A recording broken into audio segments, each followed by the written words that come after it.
You're wrong. Let's see how the game's gonna go. Hey, just because they're on the dark side, it doesn't mean they're wrong, Atomo. That's being called sidist, and that's not what we're about nowadays in 2025. You know, I'm equal extremely opportunities. sidist. You are. You really are. I But mean, yeah, go on.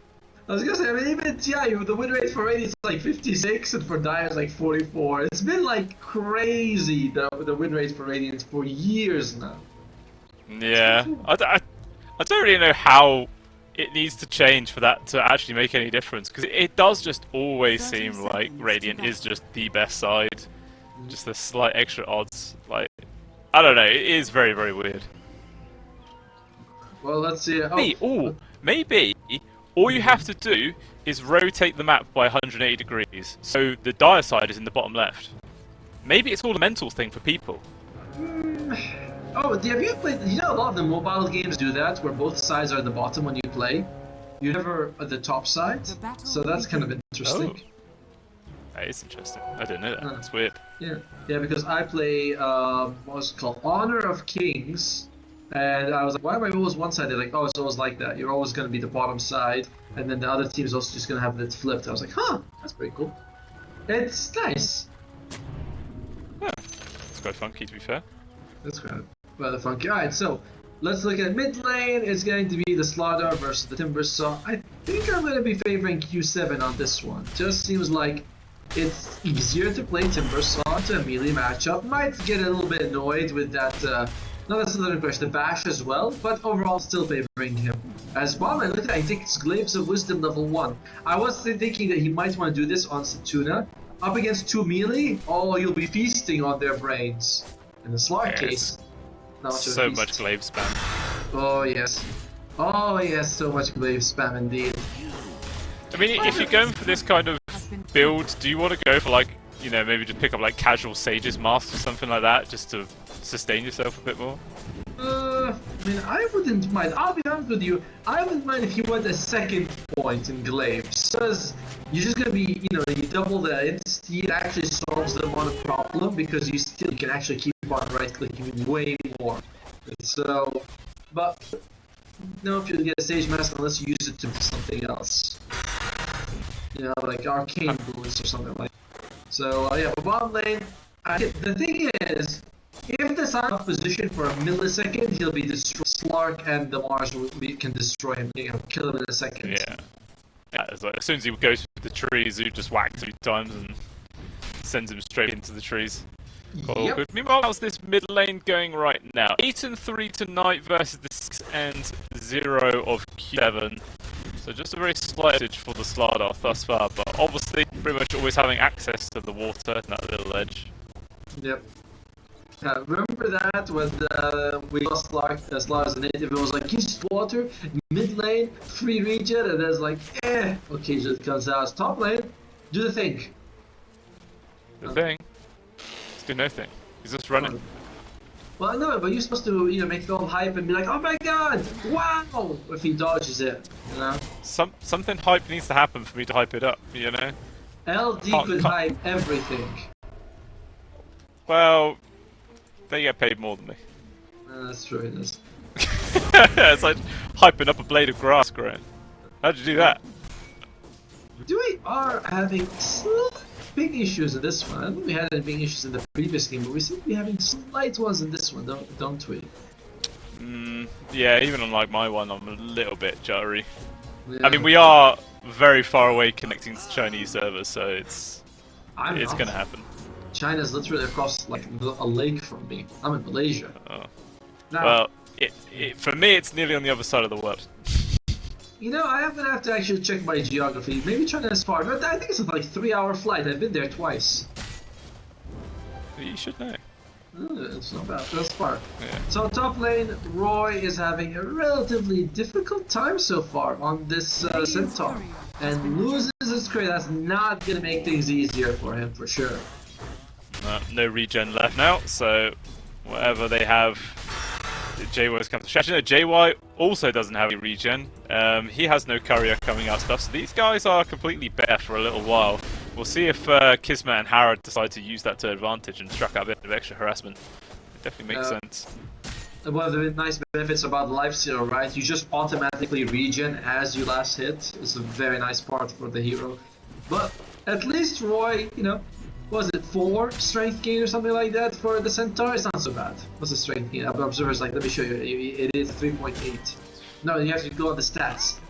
4, alright, it's 4. Woo! Bang on 4. Oh! Oh, the win! Hara taking a lot of damage right now, getting low. Sprite's not going to be able to heal him up enough. Will go down. Does actually grab the Centaur before they die. So going to try and use this to help Kismet get the kill, and it will actually enable it.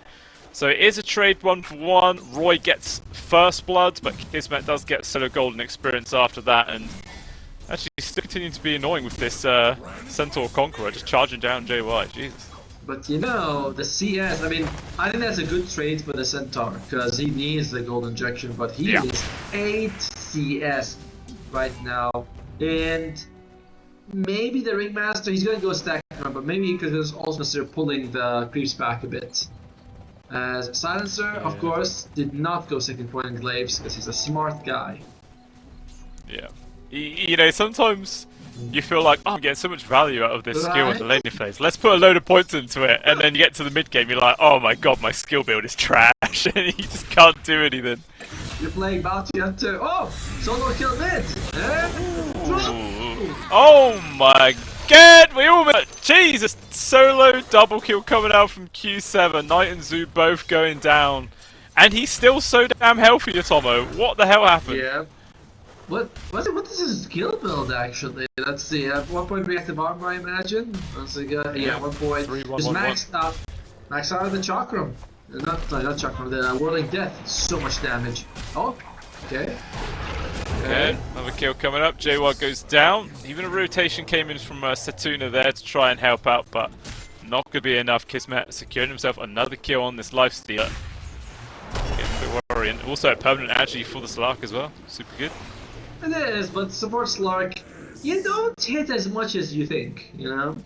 No. Like, you do a little bit, you know, you're certainly not like a Crystal Maiden, you have to get some hits in, but you don't feel like it's very impactful. And I like your point about the skill of Hara! Oh. In this fight, there's two to stay up here. Hara getting whipped, getting low, taking a lot of damage. Maybe wants to try and deny himself to the neutrals. Not going to happen though. As JY does secure the kill this time round, so Bambi goes down. 30 seconds as well until the Wisdom spawns, and Zoo is kind of hanging around it. He's ready to steal it. The both supports have to go together. If one of them goes, it's kind of dangerous. Oh, what level is the Slark? And I wonder what he's going to go for at the end. He's going for Helm of the Dominator. Yep, that's what we know. Helm of the Dominator. Okay, he's actually going to attempt to 1v2 to steal this. Wants to try and stand his ground. It's going to be hard. Free courier kill. Alright, he nabs that one. Maybe it's a bait. Tries to jump the trees. Doesn't land very well. A whip from JY. Tries to TP. No cancel. Slark, you go for Helm of the Dominator. Use that to farm up, and then he's not careful. Look at the Centaur. They're really strong. Damage just takes him down so damn fast. Stun lands. Like, have better efficiency if he's good. Global Silence was not used. He was maybe considering throwing it out, but it's always risky against the Slark because he presses the Q, he removes everything. So in the end, he decided to hold on for not a bad decision, I think. Yeah. You know, mid lane, looks like they quiet this tower, and they're committing for it. Yeah, that's gone. Nothing Zoo can do here to stop that, so that's going to be another tier 1 tower going down here for the side of Cloud. What does Gaben say about win percentage? Okay. Very close. Gaben's like leaning slightly on your direction, but I still believe in the rating draft. Yeah, I mean, well, to be fair, in the previous series, Gaben was like 50-50 for most of the game, even though the other side was ahead by like 12,000 gold, so Gaben believes what he wants to believe, you know? It feels like he changed since he bought a yacht, you know? He was more humble before that. Now he's just like, I don't know anything. I mean, I feel like at a certain point in your life when you can officially call yourself captain, everything changes. You know, I'm going to the dark side, man. I can marry people on the ship right now. Can you imagine? I'll marry you two by accident. I don't know, and I can do that. That's insane power. Oh yeah. Nuts. On the boat, so they get married. There's just farming up those that camp right there. I just be telling people like, look at me, I am the captain now. Meanwhile, Roy has been jumped on at the bot lane, 3 people onto him, but he's super tanky. There will be the Stampede, but cancelled out by the arena, but maybe it's all a debate as JY as well as Q7 are here. Knight's taking a lot of damage. Timber not going to connect into the trees, they take too long to grow back. So Slardar should be able to get himself out of here. Spear will hold back Roy as well. So after all that, several ultimates expended, but nobody actually goes down, everybody just resets. I wonder which team feels like more confident to go back. Arena's down, but at the same time so is Global Silence. And I feel like Global Silence is a big deal. It's Yum Yum. Oh my! Oh, whoa. Knight gets destroyed from Q7. Irving getting extremely low as well, probably will be dying. Yume will die at the top lane, despite happening all over the place. Non-stop fighting and action going on, so 3 deaths in total. The carry on the Radiant side, meanwhile, mid and off lane on Dire. I mean, you always got to go for the numbers though. 2 for 1 is a good trade. Yeah, and he was jumped on by the Slug as well as the Life Stealer, so that's second as he steals you. Much mana here. Only two magic wand charges. Should be dead you right here. There you go. Yeah. I mean, this is the problem with support slot, right? If you get a hero like Timbersaw on top of you, you are just so squishy. Like, you're gonna die. Nothing you can do about it. Enchantress, maybe a different story. Gonna try and get out of there, but again, just this instant burst damage is too big. Knight, okay, he actually jumps in quite aggressively. But Q7's Timber Chain, again, does not latch onto a tree, so he can't keep chase, so at least Knight will be able to get himself out of there. There's lots of action happening in this game, and to be honest, 12-6, only a 1k gold advantage at 70 minutes in, it's just so damn close. Even though we've been mentioning Yu has lowest net worth among the cores, there's barely anything between him and like the 3rd place, you know? They're all within 100 gold of each other from 3rd to 6. So if I was up 1 creep cap, it'll just be right up there with the top 3. At the same time, we might start seeing Lifestealer get active soon. You know, he's got the Radiance. He needs that Manta style to be safe. But once he has the Manta style, he can remove the Global Silence. He's gonna be alright. Yeah, for sure. I mean, what? He's like 400 gold of having the Yasha, and then just another couple of thousand, then Manta will be online. Not really that far away, all things considered. We'll see if Cloud Rising are going to try and make a play before them. There's also Irving has gone for the Use Scepter, trying to make sure that they have these dispels available because as I mentioned, Global Silence. He's been caught. Speed, Arena controls. Now comes the Arena, but it's not going to make any difference at all. Reinforcements will not arrive in time. So that's a dead Sven for 40 seconds. Irving is infested up right now. He's talking about, oh, the dagger blind through the trees actually does land on towards Irving. Spear connects, but the Centaur stun comes on through from behind. And just going to go for the Rage TP out. He does not want to stick around. But godlike spree now here for Q7 at just 18 minutes in. Very unfortunate to lose this Sven twice in the sort of the same area. You know, it's, that was it. Okay. Okay. Tries to go into the ulti. Burst damage will eventually be enough, but it does give time for Knight to just take out Satuna. So once again, just another 1-for-1 exchange. Maybe not over yet. Taking forwards, Knight. Good stun. He's able to back on out. Feels like Roy desperately needs that blink. Yeah, I went for a Lotus Orb early, I believe, which is unusual to see on the Centaur. It does remove that corrosive haze, which is very annoying. Hara, they know he's there, they can smell him. Smells like veal in the morning. It feels like these are some of like the worst heroes to be chased by because not a single one of them relies on right clicks. Yep. It's like they are all just spell damage. I mean, it's still taking a really long goddamn time. Like, sprites are strong as hell, man. And that was this is without overprotective wisps either. To be fair, he didn't have to use Essence Ring for that. Oh, he was like, no, stop hitting me. Oh, unusual. He's going for a Diffusal Blade. Now, I don't think that's a bad item. I like this. It's just that I thought he might go for Yules or a Shard instead. What would you say is the thinking behind the defeal? Actually up top, hang on. Knight trying to go for 1v1 against Roy. Actually going to pop the BKB. He's trying to stand his ground. You may also hit with the God Strength pop.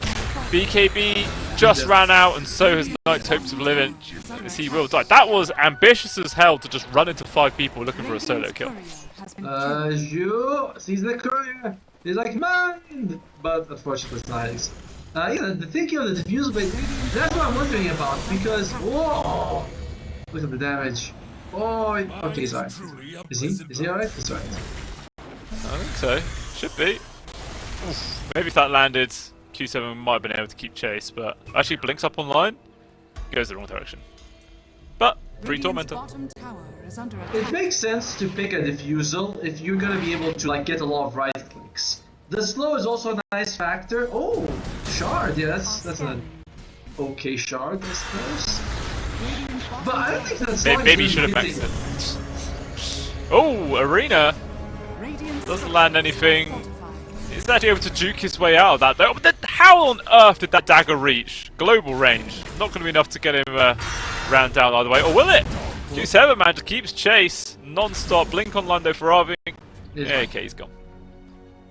Yeah, I'm wondering what this diffusal blade will do for the Slark, because I would have thought he'd go for use the shard, help people up if they get caught. It's a way to remove the global silence, but no. However, they did get both Shrines of Wisdom. That is no small achievement. Yeah. Just you being annoying, really. Doing whatever the hell he wants, running around, the wards. Actually, I would have thought there'd be a less observer wards available for Surge, considering Zoo's ability to scam all out, but there is still a few standing in quite obvious spots. I played a lot of Slark support, and you think, oh, if I have him, I'm going to be able to clear all the vision, but it's not that easy. You know, you have to go all over the map. It doesn't work that way. Oh, he just blocked his own camp with that sentry ward as well. Oh, what? I think that was a misclick. Oh yeah, we got down bottom, Kismet. Trying to run. Boy, blink, rage. Actually gonna try and turn around. Okay, now we'll TP. They do spot Knight. Yeah, there's no catching him. Or is there? Q7 guesses the right direction. Chucking out all the chakrams. Damage coming on slow. Forces out another BKB. He has to TP out. Meanwhile, fight going on in the top lane though, Otomo. Yume with the right clicks just chunks down Hara. He is gone. Zhu can do nothing but watch. They're just going to TP away. And they lose 3 intelligence out of that. Not fun if you're the Enchantress. As overall, it is the Radiant coming, you know, in decent control of the game. So much of this game, if there's an MVP, it's gotta be Q7. His Timbersaw is so much for them. Gem on the Silencer as well. Risky pick to take off. Okay. Risky pick to take a Gem this early. I know that, you know, there might be some deeper wars because of a Slark, but if Slark kills him and gets the gem, it's gonna be so good for him. I imagine he's passing it over, right? He would keep on the silencer. Yeah, he's already given it away. Yeah, Q7 has the gem now. Meanwhile, speaking of Q7, on top of Knight, TP coming in from Irving. It's too late to actually help on out. Escape pack comes through, but the 2-man stop comes in from Roy, plus the silencer ult he used. I'm not really going to try and gamble for any more kills, just going to accept the grab on towards the enemy mid, who, you know, Irving, the Slardar Knight was having a really good start, but now he's actually bottom farm core. Yeah, Slardar's not that great at farming, to be fair, right? Like, yeah, you have Slithering Crush, which is okay, but he's generally a fairly slow farmer. He's a very feast or famine kind of core, similar to like a Huskar, where yes, you can farm, but your best thing to do is just hunt down enemies, and he can't do that with Q7 around. As Zhu. There you go. That's way out. That's pretty much maybe a re-engage. Arena traps on towards 2, trying to go on towards Jay White. Escape pack though, keeping him alive for a little bit longer. And now with the Stampede use, going to try and disengage, moving over towards Irving, getting low. He will fall. Kismet now wants to really try and finish off this Ringmaster, but Jay White's living for so long. Eventually he does die. It does bait him in quite deep. Knight goes into the backlines, 2 hits to Tuna, but Hara also dying in response. Trading endlessly for all these supports. Knight with the BKB, running out pretty quickly because it was already down to a 7-second charge. He needs a little bit more damage. Blink, off cooldown in a second. Off cooldown, long range grab there from Q7. Once again, a successful fight coming out from Cloud Rising. Yep, they may have lost both their supports, but they get two cores and a support in return. They're very happy with this. And I'm not gonna say I was blaming him. I was only pointing out what was happening. But he has very much recovered from being bottom net worth among all the cores. Very even right now with the lifesteal. He was having a fantastic time. Yeah, I mean, he's just got a casual 3,000 gold sat in his back pocket right now. Not sure what he's saving up for, but what would you say would be the best item to go for at this point? Yeah, BKB is always good. I mean, it's either going to be a BKB or a Blink Dagger, depending. I feel like he's just going to buy a straight up BKB when he has 3.9 as, ooh, backshot on Kismet. Recognizes that his team doesn't have anything that goes through it, and seeing that there are BKBs coming out of the enemy side anyway. Oh, you say the BKB for Yume, but he actually then starts building a Shadow Blade. Okay. Greed. No, not greed, not greed. Bottom lane Roy, not the easiest thing for Kismet to go for. He has a Stampede, he's just gonna be fine. Radiant's bottom tower. Yeah. Oh, he's really chasing. Takes down the tower. He's just feels so ballsy, man. Just runs at him. No fear in the world, but there's going to be the Ags online for Roy, so you've got the old Carty coming on in. Not super ideal in this game. It's better as a save than like to enable any damage, because you have to spend those melee. The Timbersaw doesn't even right click. Can you imagine that the best person to put in the cards is a silencer? Oh, remain. And he looks pretty smooth. Drops the arena. Unfortunately, this just doesn't make any difference. Way too much damage coming out from Yume there. Hints on being a free kill on towards the Mars, dead for 45 seconds. He's getting punished quite a lot. Still 700 gold away from his own BKB.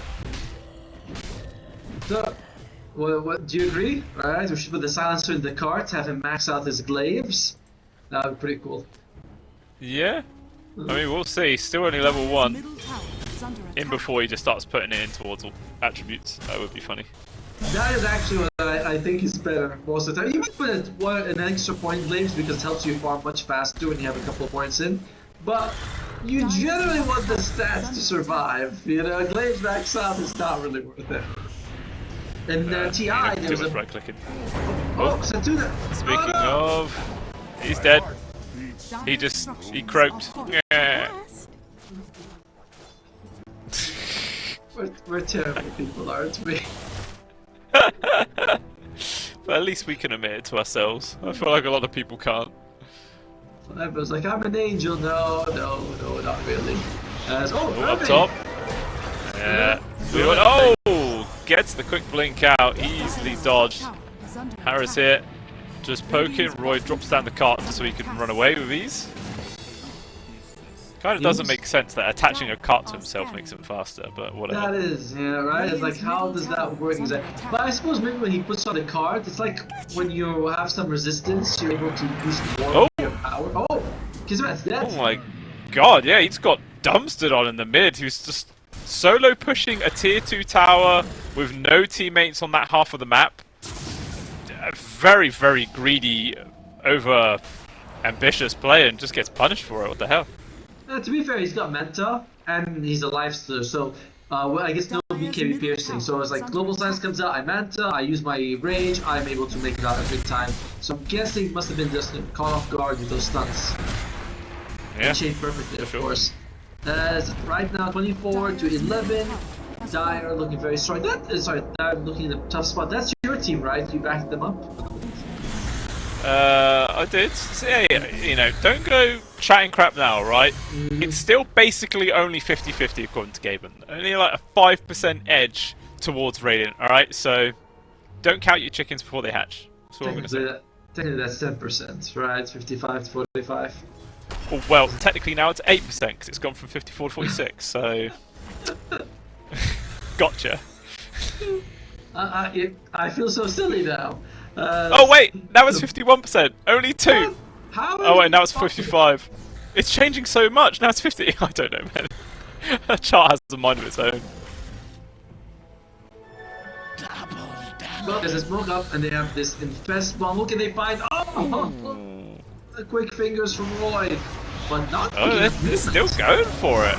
Okay, Arena drops. He drops the cart right. Unfortunately, isn't getting much difference. He's gonna run around in circles. Now out comes the actual car itself. Eventually, no, the escape pact is going to be a-okay. It's Zhu's actually the ones to die right now. Hara taking a lot of damage there from Yume. Will finish him off. So both supports dead here for Surge. Down to a 3 versus 5. Knight pops the BKB, tries to run. Looks like he will get out of there. Or will he? Q7 continuing to chase, but not enough lockdown on his own. So that was Surge Gaming trying to make the aggressive play themselves, but unfortunately just end up hemorrhaging 2 more lives. Just doesn't seem to be getting any better this game. Does the board do? Oh, he's got okay. He's got whipped. He's got dead, maybe. I mean, he's held him in place. With the help of Q7. Irving. Spear comes on out. Good 2-man spear. Although the Silence of Spells land, don't even matter. Q7 gets the kill. And there's another big one picked up. I'm surprised he used the Euls on Q7 rather than on himself and then blinking away. Maybe he thought that he wouldn't get a chance even if he did, but either way, it wouldn't have made much of a difference. Probably would have dropped to a Chakram and died. But I don't like this duo of Slark and Enchantress. It feels somewhat like they can't do too much either of them, and they both need cores to have a good game to be useful. Yeah. It does feel a little bit counterintuitive. It's kind of like what we saw in the previous series. You know, you had one support pairing which comboed perfectly. You could find kill after kill. The other pair just kind of did their own thing, and nothing actually happened as a result. And kind of does feel to be the same situation here in this game. Yeah, those Clockwork Snapfire ads were like, my god, the hook into Cogs is doing so much. On the other side was Abaddon and I believe Shadow Shaman, which definitely didn't feel as active as... No. And Yumi is very fat right now. Although an unusual build that includes no Blink or BKB on Sven. You don't see this very often. Right, free shot out though for Zhu. So that's the Shroud unlocked. So yeah, that's nice. He'll take that one. If you throw an Arena, you can put the Shroud on top of it, and everyone's gonna be safe, you know? Is it called the Shroud? What's it called? It's called something else. Ah, Death Shroud, yeah. I mean, I didn't say the whole word because it can't be honest with that. I'm lazy, but just as well. The DS. Mine is just we call it the DS. Yeah, sure. Nintendo, bringing them back in again. I was gonna say they're probably salivating. They're like, oh, we're gonna make so much money from this cast. Oh, smokes. Break, Knight, the other side of the trees. Saw Q7 sees it immediately though. JY has been taken out of the equation. Takes a lot of damage. Q7 though responding in kind, trying to poke back himself. Meanwhile, Bambi in the backline gets 2-shot there from Yume. Move the arena. He's trapped himself in here with Roy and the Sven. But he will back away. Q7 though, taking a lot of damage from Kismet. He needs some help for the rest of his team. In comes Yume now, finally trying to help on out. Good 3-man stun lands from Knight. There's tons of damage. Mentioned the AoE is just too damn strong right now, and it's just the life stealer on his own. Good lord, they were not expecting that kind of DPS. That save was really nice. He actually gets a mid temperature. None of it he needed, but there's 5. Then he comes out straight away. More like dead. A few more hits from this man, and it is the cores on the Radiant side. We talked about they're very tanky, very durable, hard to control, and they all have some sort of disable or control that they can do out shouts. Yeah, it's nuts. I mean, I think it's kind of crazy that somehow the Centaur actually did more damage than the Timber that fight. Like, that's just not something you see too often. That's true. I guess some of it must have been. He reflected. He's got the Whisper of the Dread that helps him out a little bit. But yeah, that is very surprising. As Silencer's got a Refresher Orb. You know what's better than 1 silence? None. The 2 silences. There he is. Okay. There you go. The 2. British educational system is very good. Counting's hard. Actually, my son really enjoyed the schools in the UK. He loved it a lot. Oh, that's good. Did he learn anything though? He learned that they're not called chips, they're called crisps. That's what yes. He learned. Yes, that's the rest of the world needs to know that. They're crisps, damn it. Chips are something completely different. No, what's wrong with people? One time he was telling me, he's like, Dad, today Eddie was cross at me. I was like, cross? Like, where was he sitting? He's like, not cross. It means very angry. Sorry, man. Yeah. What an attitude you've got on you. You know, English vocabulary is unmatched. Let's be honest now. Meanwhile, jump on towards Q7, pops this BKB. Hex actually turned around now on towards Irving, forced to use his own right now. So lots is getting used and expended. Nobody dropping just yet. I'm going to try and keep chase here. Cloud Rising. See if they actually get the grab onto it. Hara, Sandler's grab. Oh, two-man stun of the backline's there from Knight. There's a lot of damage on JW, but Hara has been taken out. And now a lot of return grab on towards Roy. But Yume been kind of abandoned on his team. Good spear connects on towards the tree, but good two-man stun from Roy. This AoE damage is insane! They just blow them all to pieces. Kismet, he dies, and they just call it a Tomo. They're not interested at all in continuing this game. Good. Honestly, good. You know why? Because Slark was building Aghanim Scepter on support Slark after going diffuse the blade without buying shard. He just got luckily, you know, like by the heavens. I cannot believe what Zhu was playing in this on this support Slark. Why would you go diffusal when you're not able to right click? And then you think, oh, look at the damage, 5,000. What were you? I don't know, man. This was a bit of a tilting game for me watching the Slark play. Maybe he didn't change the hero build guide. He still had it on carry Slark rather than support, and he just didn't bother looking. He's like, oh, I meant to buy this next. Okay.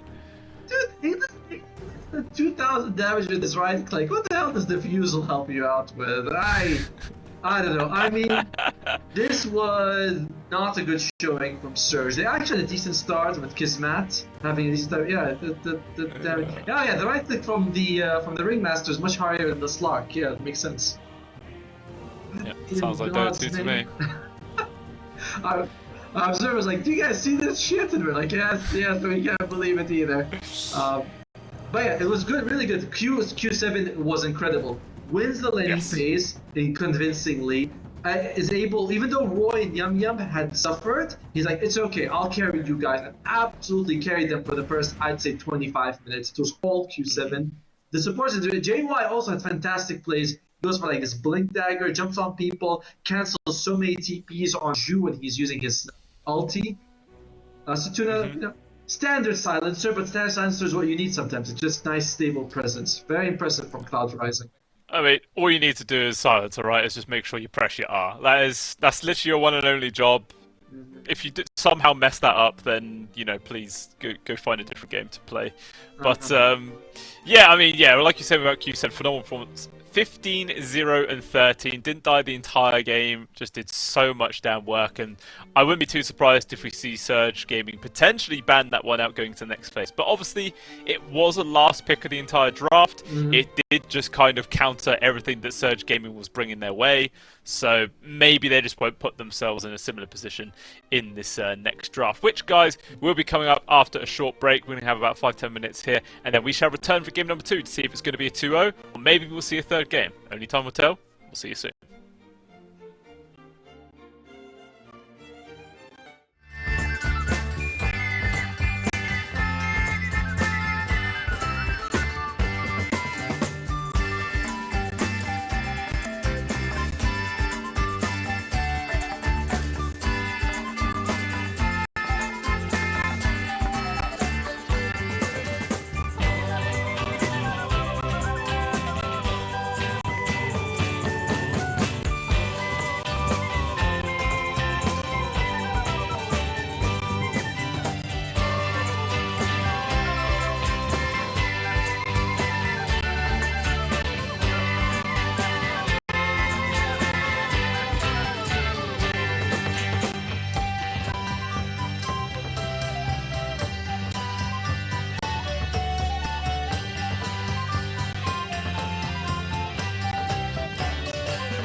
Like that little self-plug there. Just drop that in, whatever works. Alright, so what are we looking at in terms of any facets? Rotten Core is interesting. Now, I've heard if you take 2 points in this on Pudge, at level 3 you do something like 200 damage per right click. Or like, it's pretty insane how much you can do with the Rotten Core. So it's pretty nice. Okay, not 200 damage, sorry, more like 150. But that's pretty good. Other than that, it's basically the same facets you expect that we've always seen. Yeah. I mean, I guess he's just going purely for those right clicks, taking Orb of Frost as his first item. Ah. And he's gonna be probably up against what, the Centaur and the Tusk? Not bad, right? Like, you are gonna be hitting people with it. Yeah. Okay. I mean, he's setting up to try and go for a cheeky little hook grab. I think they just saw a sliver of the Tusk as he showed himself. Oh, Irving scouting out. Not going to see anything though. And now a smoke of their own here from Cloud Rising. Maybe they still want to take this fight. Oh, hook! Not going to connect there on towards Roy. The whole gank plan has failed already. And we'll just default going back to try and secure those bounties. I mean, you still have enough time to get another hook off, and you can secure it both, maybe river ones, if you have the punch in the right place. Sure. Remember that they see Q7 walking that ward. They also see JY. Oh no! Miscommunication at its finest right there. That is a terrible way to start the game. Gives away the Observer ward as well. Tilt and tips coming their way. Oh, tipping your own teammate after he misses a hook. Okay. I will say something. I don't believe... I'm not sure how I feel about the Pudge going for this Rotten Core Orb of Frost when up against 2 melee. On paper, it seems like, yeah, it's good. You slow both, you hit them, but he's a low armor hero against a Tusk who turns on tag team and just punches him in the gut. I don't feel it. I mean, it's not like this Tinker's really going to help out too much in that situation either. Yeah, it's awkward. And yeah, you know, we didn't actually touch on it, but it is a guaranteed Kismet POS 1 Tinker. So they didn't do any swapping, yeah. I feel like this is actually, the Tinker is a solid partner in this particular situation, because the defense matrix is good to make sure you take less damage, and the laser prevents all the damage from the right place from one of them to miss out completely. Yeah, I suppose. When you put it like that, it sounds like he knows his stuff. I mean, I'm assuming this is how it's going to work out. We're going to find out, but it'll be interesting to see. So far, top lane, going fairly well for... Alright, top lane, who's going to win? I would favor the Radiant in this lane over the Dire. I like the Hoodwink and the Axe a little bit more than the Ursa and the Pugna. Yeah, I think I agree with you there. Well, they got a bit more lockdown, a bit more KO potential. We'll have to see. Another thing about the Pugna is he's extremely quick, he's got an extremely long attack range, he's got annoying harassment ability, so he can be quite frustrating to deal with. He can, for sure, but if he's out of position, a bushwhack into a call, he's gonna be dead. And he's also not, the battle hunger can be real pain in the ass to deal with. In the bottom lane, a little closer, I feel like I still favor the Centaur Tusk over the Pudge Tinker, but it's very close overall. That's at least how I see it. Mid lane, I definitely believe that the Puck just destroys the Monkey King, as he has been destroying him so far. Yeah, I mean, I wonder if when they picked the Monkey King, they knew they were going to be playing it up against this Puck, because it did come out afterwards, didn't it? So yeah. It must have been a conscious effort to put this matchup here, or they were expecting to play the Monkey as the carry and felt like they need to do the last minute switch. I mean, this is what you wish you have comms from the teams. I always thought that was like the best parts of tournaments were like, now we're gonna see how the teams were talking during this pivotal moment. And Some damage coming out bomb. More damage, trying to run, another double edge. And Roy gets first blood 2 games in a row here on his Centaur Warner. This time round though, he doesn't die for it in exchange. He'll take it. This is very bad. When you pick the Pudge support, buying Orb of Frost with Rotten Core, if you're not dominating the lane in the first 10 minutes, you really feel awkward about it, because the facet is not ideal to have. Okay, good hook. And the item build is certainly not ideal to have later on either. Okay, that's something. Yeah, it definitely feels like dead gold, in a way. It does feel rough. With the facet, right, Rot and Core, as soon as you turn off Rot, does it immediately go down to 0, or does it like taper back? It tapers over a second, so it's almost immediately, right? Like, Oh wow. in a, I mean, if it was like over 3 or 4 seconds, it feels a lot better. But it takes 5 seconds to charge and 1 second to disappear. That's not right. Yeah, it feels rough, especially early game. Late game, sure, that's fine. You can leave it on almost permanently, but yeah, early, that's rough as hell. Yeah, oh, bot lane. Looks like Kismet once again getting gone on, stomp into the snowball, controlled up. JY's actually taking a lot of damage. Hook will put him down. Now Roy, he's getting ran at, and they did not pay respect to the amount of damage that this Pudge could do. They were focusing all their efforts onto the Tinker. Oh, that's a massive slap in the face. Whoa! There's 3 kills across the map coming out right now. Huge move there from Cloud Rising. I was like, Surge Gaming, my bad. I want to make sure I think I don't know, we don't have their logos, so for a second I confused them, but I thought you were just trying to really like tilt them then, like, oh, huge play, giving away 3 kills. I was like, you asshole. I never mock teams. I was very polite. Oh dear, Hara, he's dead. First time from it. Yeah. This time, you know, they remembered their mistakes and they just focus the Pudge. Just really kill him. Forget about Kismet. I feel that's the right choice. Interestingly enough, by the way, the Pudge has gone for a second point in Hook rather than a second point in Rot.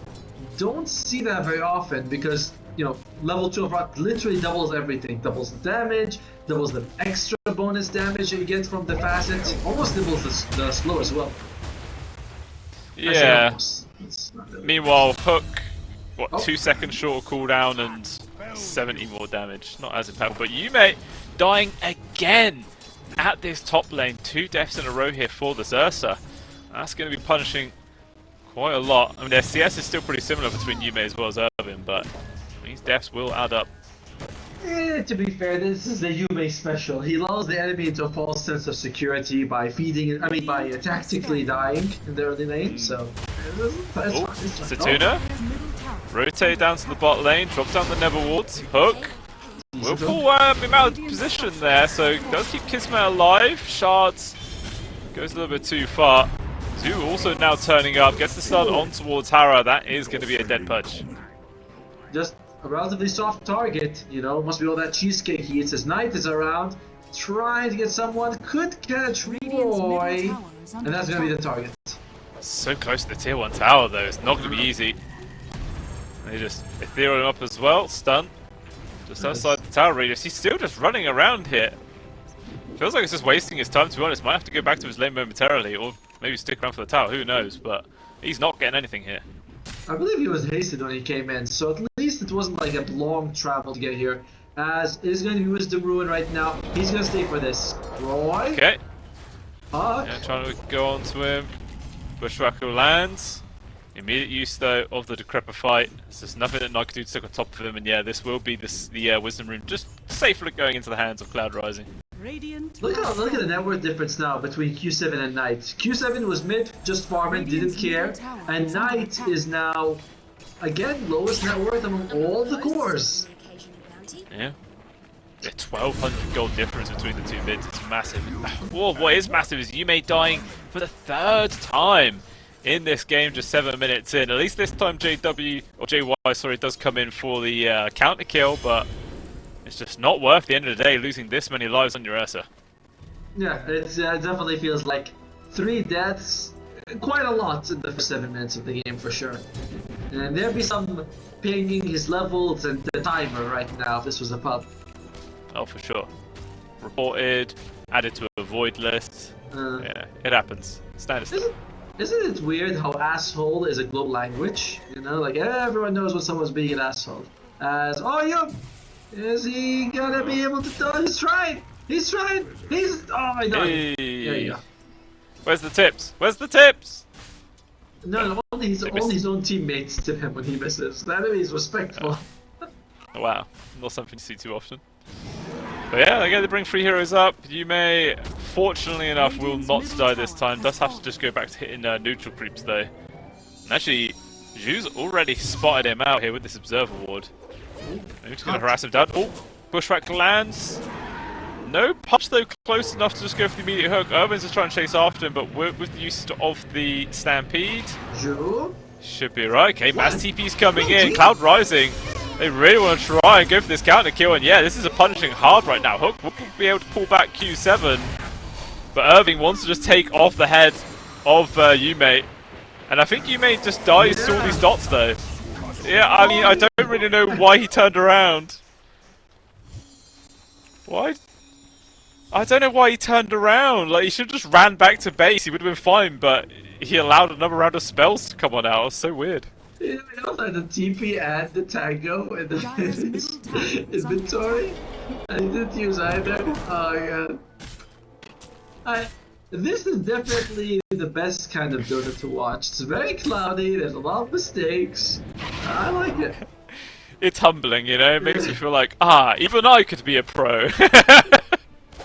He's making the same mistakes I am as well. That's a punch. This one's creep. JY. Like, how is this Tusk so leveled, man? What the hell? I think it's because, well, they were getting good kills bottom, remember? A couple of them went only to him because the Centaur died before him. But yeah, it's just, he's having a good time. He's very high net worth as well. He really is. He's dead. Oh. Huh?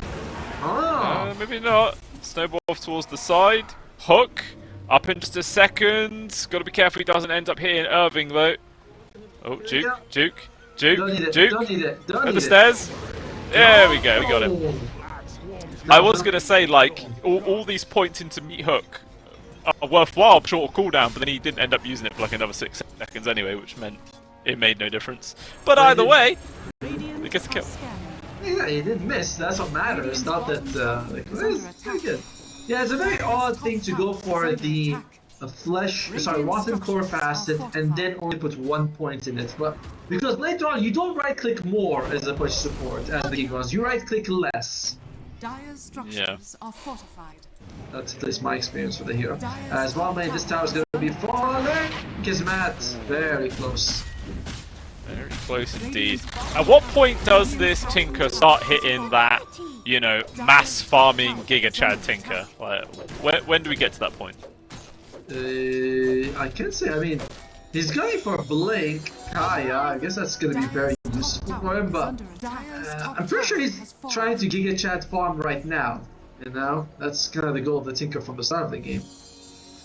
Yeah, but it's slow, yeah. Look how long it's taking for him to kill this camp. He's used up all of his HP, all of his mana. You know, it's not quite as efficient as it will be. Oh, hook at the bottom lane. Harrod does manage to get the grab once for Tuna with the two-man pushback as well, locking them all down. That is going to be a dead Pugner. It probably will be the life of Harrod, though, traded away for it, and he does go down.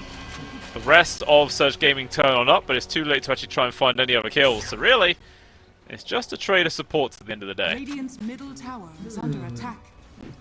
You know, I'm not the biggest fan of the item build from the Axe. He's going for Spirit Vessel. Maybe he thinks even with a Blink, I'm not catching Q7, so I might as well go for Spirit Vessel.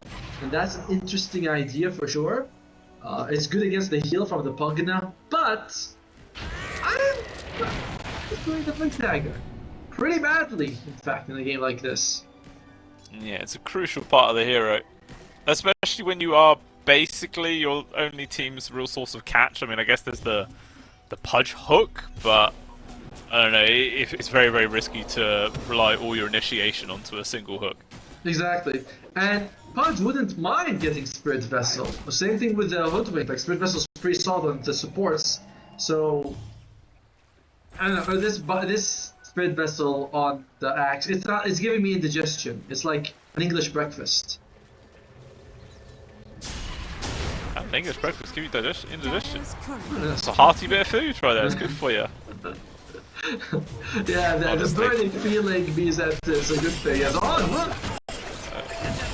Yeah, Sharpshooter secures the kill on towards Tuna. Roy, let's just hit there by the Boundless hook, up in 2 seconds, but we'll go for the Stampede there to make sure he gets the distance to run away. Oh, but it was a hook save and a hook kill. Sorry, a Stampede save and a Stampede save kill us at the same time. That's efficient use of the ability. Yeah, I bet he felt so good pressing R at that moment. And it's like, Damn. probably he only used it just to run away, and then they get it killed, and they're like, "Thanks, man. Good use of the stem." He's like, yeah. I know. I was like, that was totally my plan." Right, where's my tip? Kismet. Now, once he gets an acceptor on the Tinker, that is when Tinker becomes really something. You know, that laser, the life reduction is insane. Size as well, you get a little bit smaller. Which I've never noticed, but people say it's a big deal. Only to very vain people. Don't listen to them, Tomo.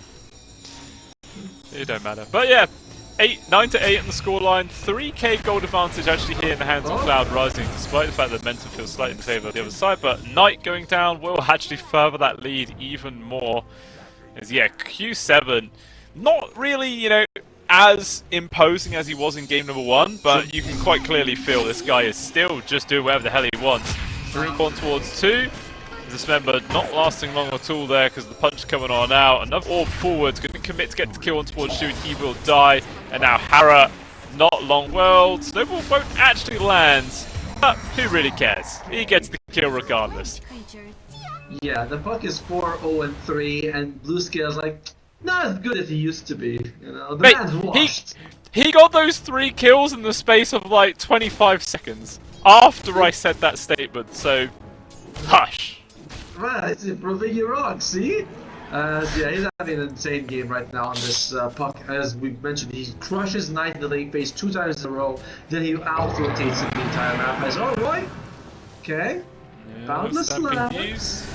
Oh, unfortunately runs right into the way in arms there of Roy. Gets one stomp off, second one comes up there from the creep, but unfortunately there's just too many members to that party. And he will go down regardless, but he did distract 4 people at the very least, I suppose. I like that he's going to go for the Lotus Orb. Good against Dismember, good against the lasers that comes out. You know, Tinker shows up, he's like, yeah, I'm gonna start bursting someone. You put on Lotus Orb, Tinker's like, wait, that's not what I wanted to do. Now the laser's hurting my ass. Sorry. No one likes the reverse laser on the ass. That's right, if it hurts your bum, it hurts your bum, Tomo. No, we're not sure about ESL's censorship rules, you know what I mean? I mean, we've said a lot worse than hurting his ass on this stream already, so if that's what gets us cancelled, then they need to really review their policy. I do not affiliate with this man at all. I have never met him before. I did not recommend to work with him. Meanwhile, Hara gets a free grab there onto Satuna. Kismet comes in with the quick laser to the face. He is a deado. And yeah, Kismet is, you know, it started off a little bit shaky in the lane after, you know, Hara was getting dropped a few times. But he is second in terms of net worth, doing well. And JY. He's actually able to dodge the Berserker's call there. Nicely done. Unfortunately, Knight joins in, but a good punch up. He's delaying so many people right now. He's like, guys, why is nobody mid to help me? Could have maybe done something. Okay, they've even dropped the Wukong's command. Knight getting extremely low. Oh, he does actually dodge that one there with the mischief. Very clutch. Very close. I think maybe the changing of the old guard, not the mischief dodge. But either way, Here one. I don't know. I can't see anything. I'm blind. But what I do see is Q7's head missing as he gets taken out of the game. Roy now. Control of the Dismember, but looks like most people from Surge Gaming are just interested in running away. Okay, double miss on towards Hara. And another one. And another one. Okay, eventually does die. Blink. Picked up there from Yume. The fight continues. 2-man bushwhack control. Hit on towards Roy. Trying to keep him at a distance. Irving really wishes he had that blink dagger right now. He could do so much with it, but unfortunately he's just running around in circles in the outskirts. And that will be the end. Or is it? Immediate smoke here from Cloud Rising. Want to try and get his grab onto Irving. He's not expecting this. The blink forwards there from Yume. That is a dead axe. So, we've been saying, right? Like, the axe without the blink doesn't feel like he's doing it so much. He's going for the pipe after. He had probably the most active hero on the map, but with the blink to be able to do more. At the end of the day, it was a fairly even trade. The Raiding actually came out on top until they lost Irving at the very end of that fight. But if you're Dire, you're saying, yeah, well, it wasn't the best, but we get Roshan out of it. We're gonna be fairly happy with this. Yeah. It's a trade they'll gladly take out. Aegis in the hands of Yume. We'll see what Cloud Rise are going to do with this. Bottom tower is under What is attack. Hera? What's coming towards you, Hera? Hold Lance! Essential comes towards him for now. Doesn't really follow with a Dismember though, but they're going to try and poke out from afar. Quite a few members of Cloud Rise are coming in for reinforcements. They turn it around. Both supports wiped from the face of the earth. They are gone, and now Kismet is in a very awkward spot. Roy's getting extremely low. He wants to try and disengage, but Kismet will die. Irving is chasing after him. His axe hungers, but unfortunately, he's just too damn slow, Tomo. They're getting kited like hell. And that's 4 people dead. Nothing in response, and this could just be the snowball that starts going downhill here. Dire's bottom Feeling very familiar to the previous game, right? Yumi has a very tough laning stage, sacrifice for the team, suffers a lot, and then later on he gets triple kill, and then I think a quad kill at one point. Now he's top of the net worth. Irving, I go back to it and think that this Spirit Vessel was so not the item that you needed for your team. And he's going for a pipe after. A pipe! Yeah, I don't know why he's allergic to this blink, but it seems to be quite a heavy issue for them in this game. And you know what? It'd be really awkward if kind of the reason Surge end up losing 2 games is because of itemization. Yeah. It would be a real feels bad man moment. Yeah, in game 1, Zhu going for Diffusal Acceptor on support Slark was really awkward. This game, prioritizing Spirit Vessels, like why do they need Spirit Vessels so badly? It's so strange to me. To be fair, that did get him that greedy kill on towards that, the Ursa, the early part of the game, but obviously that doesn't make any difference at this stage as Hera does go down. Good 2-man bushwhack, Sharpshooter lands. The aggressive Stampede, they look to fight. A bait out from the trees, Wukul's command. Good grab on towards Roy, he's a very tanky person though, so it's going to be hard getting this kill. And he's actually just able to walk himself out of this one. Cloud Rising, maybe looking for an opportunity to re-engage and jump on into the fight. As Kismet, he actually gets teleported to the low ground there, kind of a lucky spot. Fantastic shards block off there from JY, but he does still lose his life. At the same time though, Irving separated and killed himself. Axe being a big ticket item. Monkey King jumps on towards Yume. He's very greedy here with those Jingu stacks. It's not going to be enough, and he still ends up dying to Tomo. Greed is feed, and that is another big kill going the way of Cloud Rising, man. This is getting worse and worse, and their Wisdom Shrine gets stolen. Oh, the Hera's dead. Oh, what? Yuma's just my going for it. Uses his Aegis, but I think that's perfectly fine. This is how you want to use the Aegis most of the time. And sure. Yu's in trouble. Nice dodge from the bushwhack. Yeah. Defense Matrix comes in clutch there. To be fair for tonight, he jumped. I think he wanted to jump in, jump out, but it was a first hit bash from the Ursa.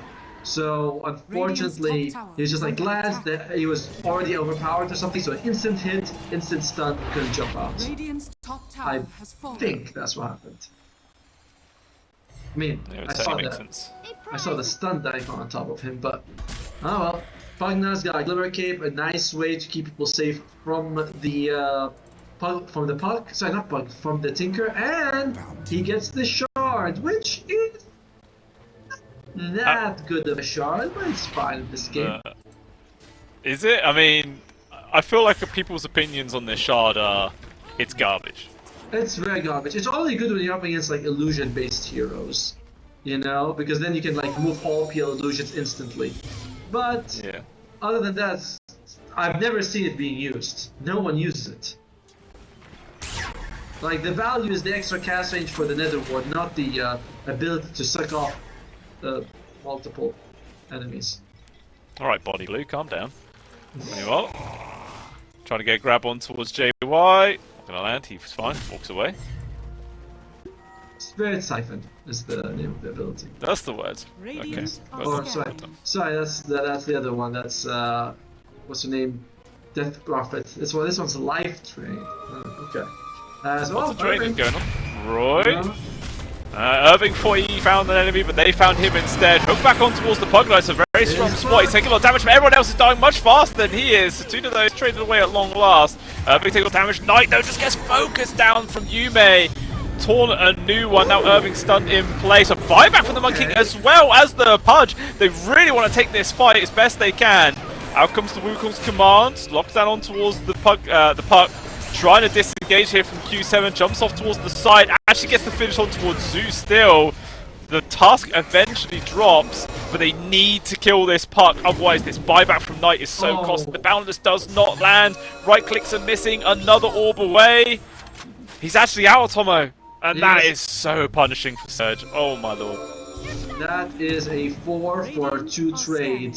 You use the buybacks as well, and you... Oh, not good. Very not good. And the Pugnas here is like, here, let me give you some life, buddy. You're gonna be fine. Their control for puck... I mean, they have stuns. It's not that they don't have, it's just hard to get them on the puck. Okay. Oh, that's rough.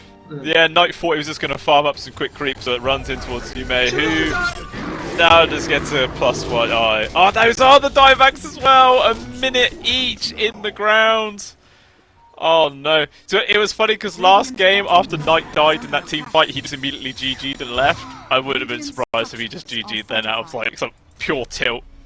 No, they still have... Okay, here's the thing.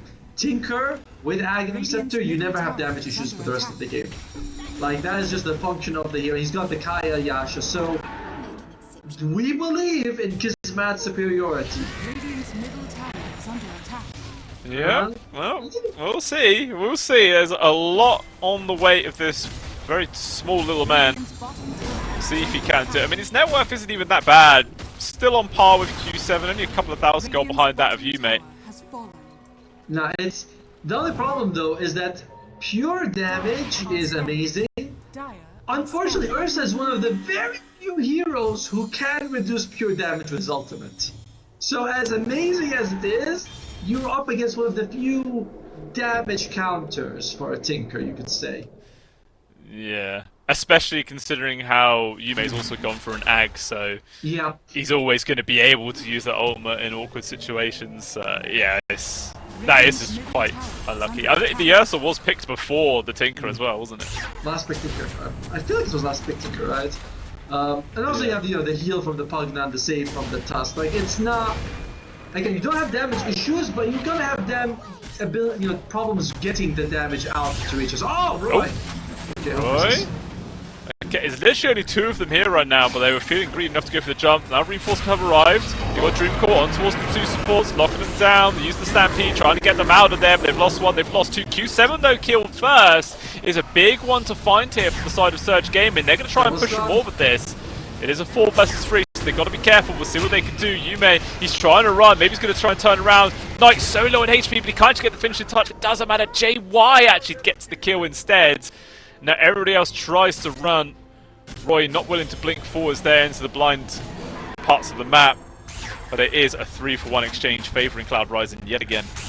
What was interesting was that Cloud Rising, in that particular game, it seemed like they were kind of scared of the 3 people coming out of the Radiant side. Like, they weren't, even though they were 4 versus 3, they didn't really want to fight. Because without the puck, I think they get worried about catching the Tinker, which is a very, like, reasonable fear to have. In the meantime, though, it's still 17,000 gold. Could be more if they now. Well, it doesn't seem like they're gonna be killed. Oh wait, fight continues. Alright. Trying to get this kill on towards Harrow right now, but there's several members of Surge nearby. Cool control towards one. JY has been taken out of the equation. Harrow loses life. Irving, not long for this world either. He will fall. Now Kismet is actually getting aggressed here. Oh, the huge Boundless lands on towards Q7. The puck nearly dies, and he will. A laser into the back finishes him off. Huge bushwhack as well. Connects on towards 2. Off goes the head there of Roy. And now it's Yume as well as Atuna trying to keep the chances alive going here in this team fight. But now it is just Yume versus the world. Illusion Rune. Kind of handy. Purges away some of those slows. TP coming in, turns around, going to try and bully him through, but he actually gets the Ghost Scepter just in time. Actually, where did that even come from? I don't even know. And he gets the kill. How did he get Ghost Scepters? Ethereal Blade from Tinker. Oh yeah, I didn't even realize he had an E-Blade now. Wow. But that is a huge fight there from Surge Gaming. Good lord. This 2 problems have occurred to them twice in a row, and that is that they lose the puck very early. Both times he jumps in. He's got no defensive items, by the way. Like, It's Plasma Blink Power Treads on Wisdom. On Intelligence, sorry. So he's jumping in, one stun kills him every time. And he has been getting stunned. Once the Centaur, once Roy has a, what you call it, Aghanim Scepter on the Centaur, he's going to be able to save him. But until then, he's struggling a little. Yeah, for sure. I mean, how close is he to that BKB? Still like 1400 gold away, isn't he? So, bit of time. Brosham, half HP. Weren't able to finish it off right now, and with Yume spawning in just 10 seconds, might try to double down to go for this one, but it looks like Cloud Rising are ready and willing to take the fight here to stop this one. Roshan just keeps bashing away on towards the Monkey King, which is really slowing this down. A hook! It just casually lands on towards JY in the backlines. Glimmer Cave's trying to keep him alive for a little bit longer, but it's not going to be enough. He's actually dead for 50 seconds there, Atomo. That is huge. Absolutely massive here. Well, Yume alive though. Did they continue staying? Roy smokes up. Smoke also on the other side. Who's gonna catch who? They have vision there. Oh, nice jump by Roy. Oh, Roy. Stun on towards Irving. Oh, they get the tree cut as well towards Knight. He's dead straight away. Irving as well puts himself in deep trying to help out, but it's too little too late. He is gone. And it looks like the rest of the team actually disengaged, despite the fact that they were in the 4 versus 3 scenario. They didn't want to try and run into that bottleneck. Instead, they find a 3+1 on towards Zhu. They got the grab on towards Hara as well. Kismet, the only survivor, because he TP'd to the bottom part of the map to continue farming. He did not want to stick around. And just when it was starting to look up from Surge Gaming, Cloud Rising shut him back down. Oh, but he's moving. Not moving fast enough. The scary thing could be that they could also get double Wisdom Ruins if they want to as well, as that is an option for the dire side. Kismet, the BKB will help a lot. Unfortunately, it doesn't do much against the Tusk. Oh, Kismet's going for it. He's like, let me just get this. Come on. He's got it. Radiant's top tower is under He'll take it. Almost onto his level 22, so he's definitely doing quite well in terms of experience as well as gold. Actually, top farm core now. So he's doing everything he possibly can. But it's just when Cloud Rising get the right kind of initiation, they just destroy everybody, it feels. Interested to see if he can get 25. I've never actually noticed the AoE laser. That's a new one. Huh. It's a very small AoE though, only 200. Oh, I feel like 200 is big, man. 200 is pretty nice. Yeah, I suppose. I suppose it's definitely when you're pairing up with like the Berserker's Call as well, for instance. That'll definitely help out a lot. True. The other talent seems kind of useless. What does the 10 seconds of defense matrix gives you? Like, it's not, the barrier is not that strong anyway. It won't last 25 seconds, and when it goes, it takes away all the benefits. I don't know. Maybe I'm crazy, but does anyone else think this defense matrix 25 is shit? Yeah, seems a bit lackluster. Middle up top. Knight has to Wukong's BKB TP out there. You got Dream Coil does catch on towards Zhu. Trying to TP out in the trees, not going to work though. Stampede. Oh. Okay, Zhu somehow gets himself out of there. Slippery little squirrel. Observe Ward did see him. Dust. And this is why your core should carry dust, ladies and gentlemen. Q7 continuing the chase. Jeez. Okay, eventually dies. That took a long time. Meanwhile, mid, it looked like Surge were trying to use that opportunity to go for a kill themselves, but couldn't actually lock down on towards anybody. They got to be careful. Yume, he's coming in. He's hungry. Your Scepter holds him back. It's going to hold it at that for now. How close are we to the Ag Scepter on the Tusk? Still about 1,400 gold away from him. That could be a big deal. They have the banner on the Bogdan. Ooh, greedy for the Tinker. One of the few heroes as a core that wants the greedy enhancement. Because again, you just never right click anyway. Oh, Searing Signet. That's pretty cool. If you had a choice of anything else, like probably when that if you had Whisper of Dread, you would have taken that for sure. Yeah, I mean, he is just all about spamming spells, so it's pretty big. I mean, 72 magic damage over 6 seconds. Is that 72 magic damage in total, or 72 magic damage a tick? No, it's the total. Oh, okay. It's alright then. It's okay. It's not much, to be fair with you. It's not that amazing. Like, Whisper of Dread would be better for sure. But And I don't think it procs off March of Machines, which is unfortunate because they don't hit that 55 damage threshold, unfortunately. Yeah, and also it used to be global. I loved when I had like Zeus or Aghanim Scepter on Silencer and you use it and everyone gets the Searing Signet debuff, but now it doesn't even apply, which is unfortunate. That's you! Oh, that's well, Scott! Yeah, I mean, he managed to waste a lot of time last time, and it looks like he's going to be able to do a similar thing here. Actually, never mind, with the Nullifier. There's just no way to escape that one. And 50 seconds about the squirrel. Yeah, Yume's going to be able to get a free Tormentor here for the squad.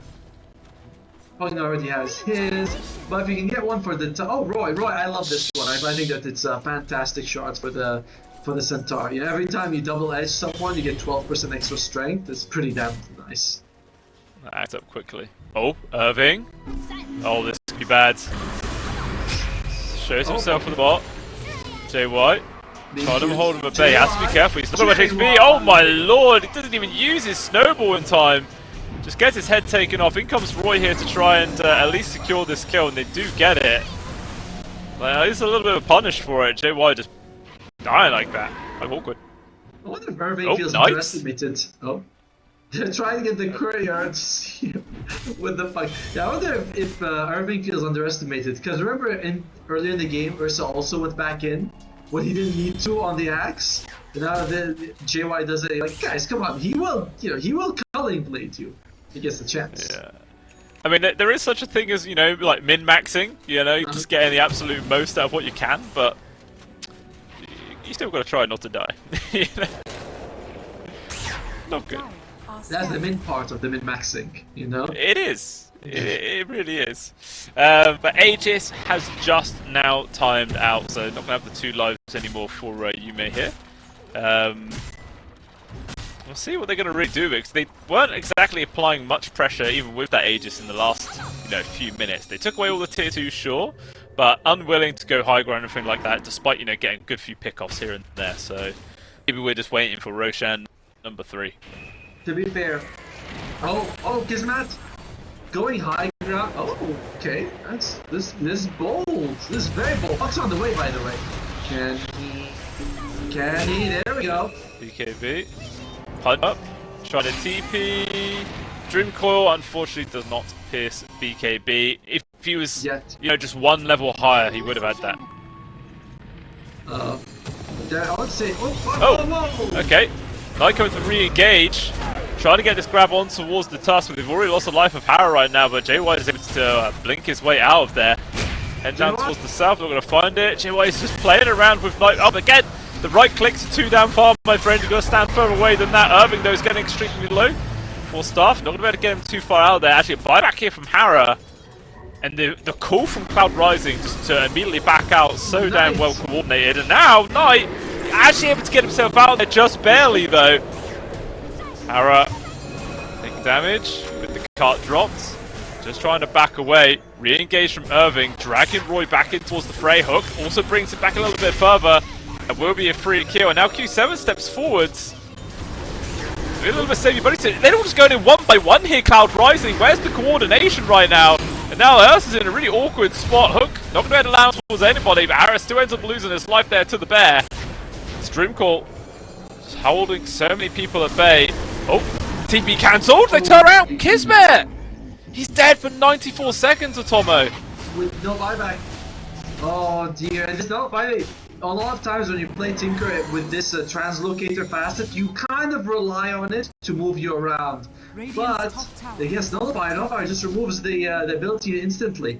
So you'll get that free blink forward that you really were hoping to get. Very unfortunate for Kismet in that situation. And he just bought something, you know? Arcane Blink. Just upgraded it to it, and now he has no money to buy back. Yeah, this could be big. At least 1 set of barracks going to go downhill. Maybe more as you just casually dies as well. 50 seconds out the squirrel. Now the thing is, Hutch and Tinker are the main points of defense for the Radiant side when it goes to high ground. The defense with the marching machines and the hooks, you have to be very careful. They're both dead. It's the freest tracks in the world. Literally nothing holding them back at all here. Make sure to cut Creep Wave's bottom as well, so maybe they can go for that set immediately afterwards. Still 25 seconds without the Tinker. And... okay, they are going to go for it. We're kind of taking their time. Might have enough time just to take away the tier 3, maybe the ranged barracks at an absolute push, but it will be risky. Oh, the hook though! Pulls him out of position. Nullifier used, and then that is Harrow also dead now for 50 seconds. So he's not going to be able to help out the rest of his team once these guys end up respawning. So maybe with that, Cloud Rise just continue to stay, you know, they're in a 4 versus 5, why not? Kismet. Once he shows up, that's going to be all. Oh, they found Knight in the trees! They wide, punches him up. Zerk is cool, just pulling Roy out of position, but immediately will use Stampede to disengage the Wukong's command as well. Use a Veil. And it's level 25 coil if he wants to use it, by the way, on Q7. So oh, they find him in the trees again! Knight! He's just lurking on top of the branches, but that's not enough protection at all, my friend. He's now gone 80 seconds. No buyback. Once again, another 4v5. Like, just as someone's about to respawn on the side of Surge, somebody else dies with no buyback. They're just permanently behind. Oh, okay. Try to lock him down. Cool. On towards Roy. A lot of damage on towards the puck there, but in jumps. You may try to buy some space for his offlaner. And Roy is just so damn tanky, man. They're trying to kill him, but he is the hardest kill to find the entire team. Okay, cool. On towards Irving. But it means not. He could just rage through any disable, no problem at all. Puts the bear at the cart and walks away with him. Yeah, I've heard of staggering kills, but staggering deaths, that's a new strategy that we're seeing coming out here. But unfortunately, yeah, they lose the Pudge, then the Monkey, then the Pudge again, and it is very rough for them to defend without the Pudge and the Tinker available. Now, and guess what? Third rush is up if they want. I think this was a very fast rush. I think it was about 2 minutes spawn time. So it was about mid, I am very surprised that they actually went back, to be honest with you. Like, still, there was like 30 seconds left before either of them were respawning, but they still gave them that space. Who knows, you know, paying respect to it. Maybe they knew that Roshan could potentially have been up, so they just wanted to secure the ages to say, you know, play a little bit safer, as they are now 40 minutes into this game. They do not want to throw anything away. That's what I'm thinking as well. It's like, they probably are just being very disciplined about it. A win here guarantees you top 4. You know, big step forward in your trip to you know, representing China, the DreamLeague 27. Sorry. Whereas losing, in a game like this, and when Gaben says you have 92%, you don't want to be the fool who throws a game like that. No, you really don't. Look at the kills in the bomb. Do you see the kills? The like towers kills, team wipe. On the other side, it's like they're barely getting anything on the Radiant. As double coil with Octarine Scepter as well. Yeah, Q7. Sure, you know, he is still susceptible to getting killed quite quickly if he gets caught from a call or something like that, but my god, the guy can still do some serious damage. Zero gets that double bounty rune. Nice, gets him the buyback. Kismet very close to his own if he's able to farm it, so I don't know. This Tinker, again, I'll say it again, I don't think damage is the biggest problem for Radiant. Kick back from JW, on toward Kismet, the perfect target to find. He's just dead 100 seconds, and I think that's probably just it there, Tomo. He's their main source of damage, he's gonna try. Oh, he actually does have it, I thought he was ran out, but eventually is used. Irving's already lost his life though. Zach's dead for 70 seconds, you may getting really low. Harrow tries to jump forwards there to buy a bit of time as Kismet once again goes in deep and immediately dies again! Just destroyed in seconds, everybody wiped off the face of the earth. And there it is, Cloud Rising securing this series 2-0. I just love what he did, Kismet. It's like, he dies in one spot, buys back, dies the exact spot again on this Tinker. Very unfortunate to see him